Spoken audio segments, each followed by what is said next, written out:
वालेकुम dear friends, welcome to my YouTube channel. आज मैं आपको मिडवाइफरी का एम्ब्रियोलॉजी पढ़ाना चाहती हूँ।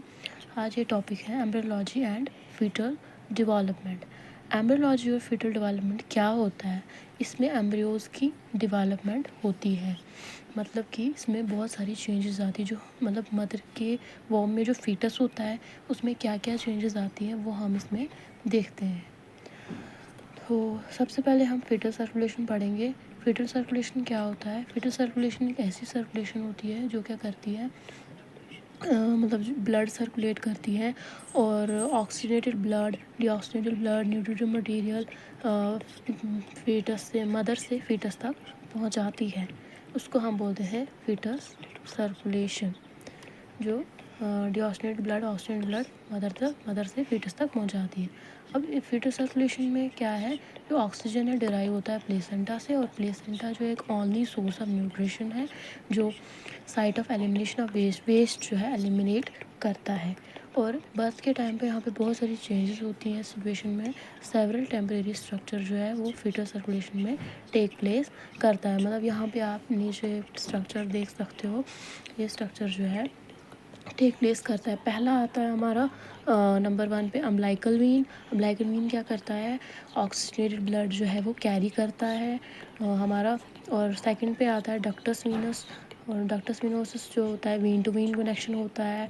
नंबर 3 पे फोरामेन अवेल आता है। फोरामेन अवेल जो होता है वो हमारे हार्ट के बीच में एक टेम्परेरी ओपनिंग होती है, बिटवीन एट्रियम और लेफ्ट एट्रियम के बीच में होता है। और नंबर 4 पे डक्टस आर्टेरियोसस होता है जो बिटवीन पल्मोनरी आर्टरी आयोटा और बिटवीन अम्बिलिकल वीन और इंफीरियर वेना कावा के बीच में होता है। नंबर 5 पे हाइपोगैस्ट्रिक आर्टरीज आती हैं जो कन्वर्ट करती है डीऑक्सीजनेटेड ब्लड को ऑक्सीजनेटेड ब्लड में जो है कन्वर्ट करती है। नंबर 6 पे जो है हमारा अम्बिलिकल आर्टरीज आता है, ये जो है हमारा रिसीव डीऑक्सीजनेटेड ब्लड रिसीव करता है। फिर आता है हमारे आगे, फिर आता है हमारा स्ट्रक्चर अम्बिलिकल वीन। जो वीन होती है वो लीड करती है अम्बिलिकल कॉर्ड से और ये under side of the liver में जाता है। ये जो है कैरी करता है ऑक्सीजनेटेड ब्लड, मतलब और न्यूट्रिएंट्स जो है इसको कैरी करता है, ये इसका काम करता है। और सेकंड पे आता है हमारा डक्टस विनोसस। डक्टस विनोसस क्या होता है, flow of heart vein to vein connection होता है। ये एक ऐसा कनेक्शन होता है जो किसके बीच में होता है, अम्बिलिकल वीन और इंफीरियर वेना कावा के बीच में। और इस पॉइंट पे जो है ऑक्सीजनेटेड ब्लड जो है अम्बिलिकल वीन से मिक्स हो जाता है डीऑक्सीजनेटेड ब्लड के साथ जो इंफीरियर वेना कावा से आता है। नंबर 3 पे हमारा फोरामेन अवेल आता है। फोरामेन अवेल एक ओपनिंग होती है जो हार्ट के लेफ्ट आर्टरियम, राइट एट्रियम और लेफ्ट एट्रियम के बीच में होती है, जो अलो करती है majority of the blood enter होती है इंफीरियर वेना कावा से, जो पास होती है लेफ्ट एट्रियम से। नंबर 4 पे डक्टस आर्टेरियोसस आता है, जो आर्टरी टू आर्टरी कनेक्शन होता है। इसमें एक कनेक्शन होता है पल्मोनरी आर्टरी और आयोटा के बीच में, और इस पॉइंट में जो है ब्रांचेस जो है आयोटा की वो लीव करती है। नंबर 5 पे आता है हमारा हाइपोगैस्ट्रिक एंड अम्बिलिकल आर्टरीज। इसमें क्या होते हैं, ब्रांचेस आती हैं इंटरनल इलियक आर्टरी की, जो अम्बिलिकल आर्टरी बनती है जब एंटर होती है अम्बिलिकल कॉर्ड में, और ये रिटर्न करती है डीऑक्सीजनेटेड ब्लड जो है प्लेसेंटा में रिटर्न करती है।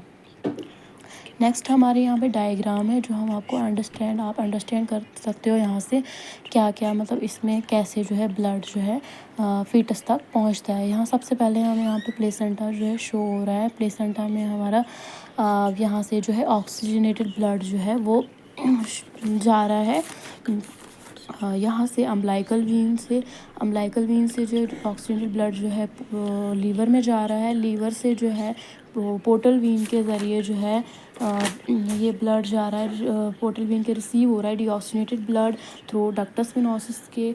वहाँ से जो इंफीरियर वेना कावा में जा रहा है। इंफीरियर वेना कावा से जो है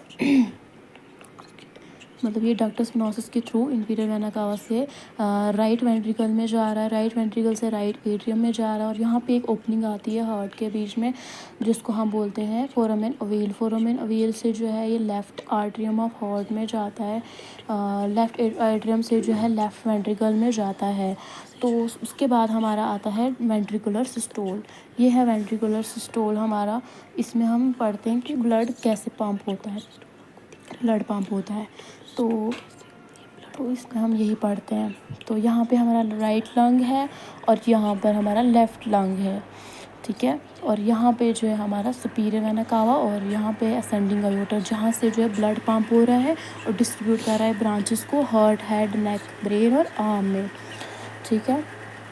और यहाँ से जो है ब्लड फिर आता है राइट वेंट्रिकल जो ब्लड पंप करता है लेस ऑक्सीजन में, और वहाँ से जो है पल्मोनरी आर्टरीज में थ्रू डक्टस आर्टेरियोसिस से डिसेंडिंग अयोटा में जाता है। डिसेंडिंग अयोटा से जो है ये कहाँ जाता है, हाइपोगैस्ट्रिक आर्टरीज, जो ये हाइपोगैस्ट्रिक आर्टरीज यहाँ पे शो हो रही है, यहाँ से जो है ब्लड जाता है प्लेसेंटा में, और प्लेसेंटा में जो है फिर से दोबारा से ये प्रोसेस जो है स्टार्ट होता है। तो इस डायग्राम से आपको समझ आई होगी। If any confusion so please tell me. Then हम इसकी सर्कुलेशन पढ़ेंगे। सर्कुलेशन में क्या होता है कि oxygenated blood, carbon dioxide blood, nutritive material जो है फीटस में जाता है, उसको हम फीटल सर्कुलेशन बोलते हैं।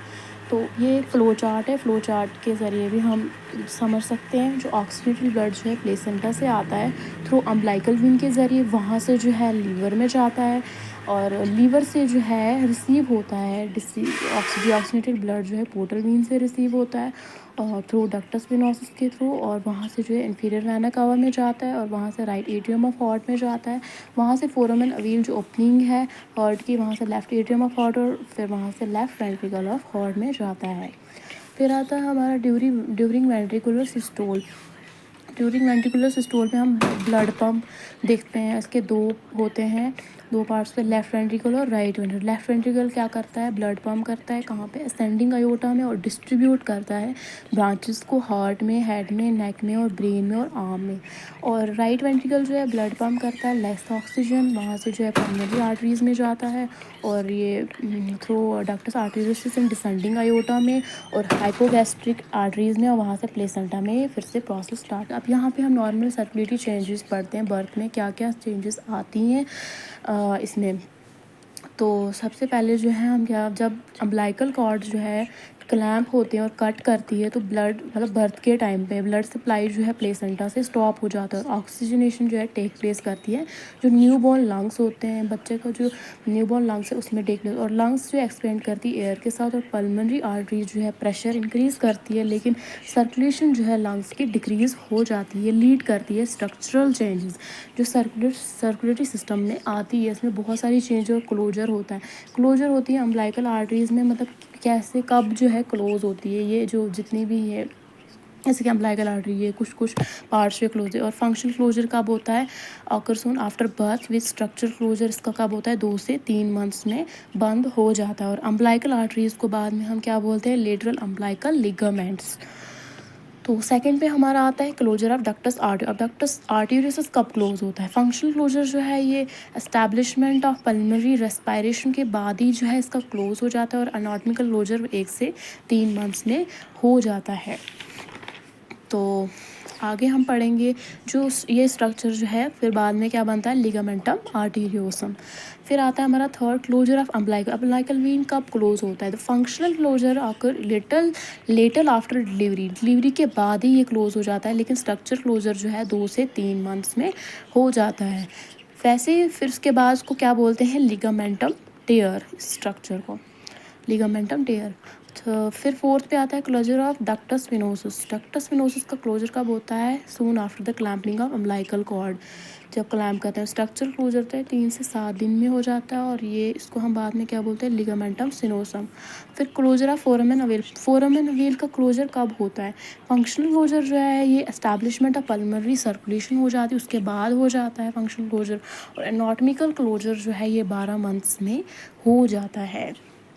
और इस स्ट्रक्चर को क्या बोलते हैं हम, फोसा अबैलिस। और इसी के साथ हमारा टॉपिक कंप्लीट हो जाता है। Hope you will watch my video.